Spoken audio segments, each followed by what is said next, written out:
انسانی شخصیت کے دو رخ ہیں، ایک علم، اس کے ساتھ آپ ایڈ کر سکتے ہیں فکر، نظریات،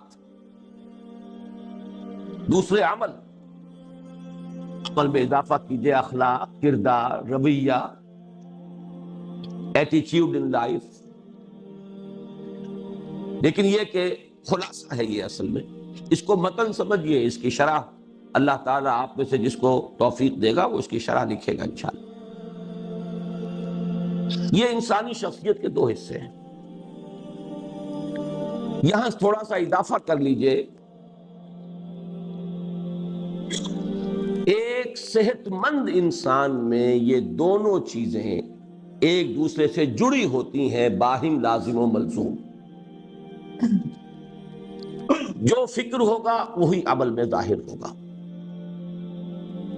جو سوچ ہوگی وہی رویے کے اندر ظاہر ہوگی، جو نظریات ہوں گے انہی کا ظہور کردار میں ہوگا۔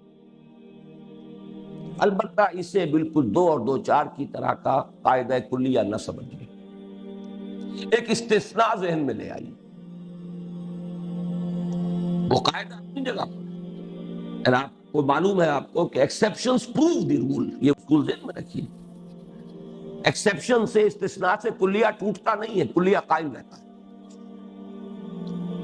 کلیہ وہی ہے، علم صحیح ہوگا عمل صحیح ہوگا، علم غلط ہوگا عمل غلط، علم محدود ہوگا عمل محدود ہوگا، علم وسیع ہوگا عمل وسیع ہوگا، علم گہرا ہوگا عمل میں بھی گہرائی ہوگی، علم سطحی ہوگا عمل بھی سطحی ہوگا، ہر اعتبار سے۔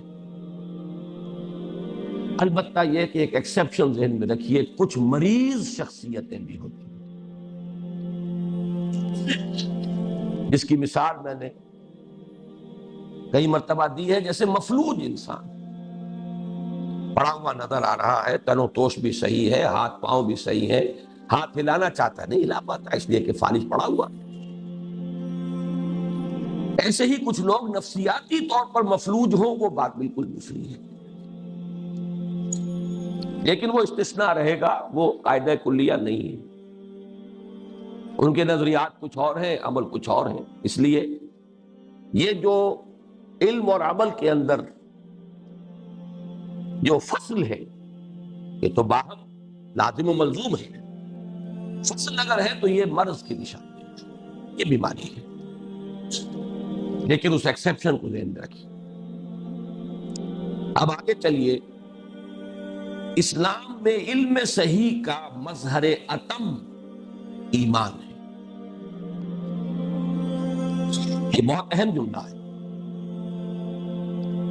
علم تو بہت سے اس کی شاخیں ہیں، علم احکام کا ہے، احکام شریعت، ڈوز اینڈ ڈونٹس، یہ بھی علم ہے، لیکن اصل علم جو ہے وہ ہے علم الحقائق، بلیا کی جانا میں کون، who am I، میری حقیقت کیا ہے، یہ کائنات کیا ہے، اس کی حقیقت کیا ہے، میری زندگی کیا ہے، اس کی حقیقت کیا ہے، سفر حیات کی منزل کون سی ہے،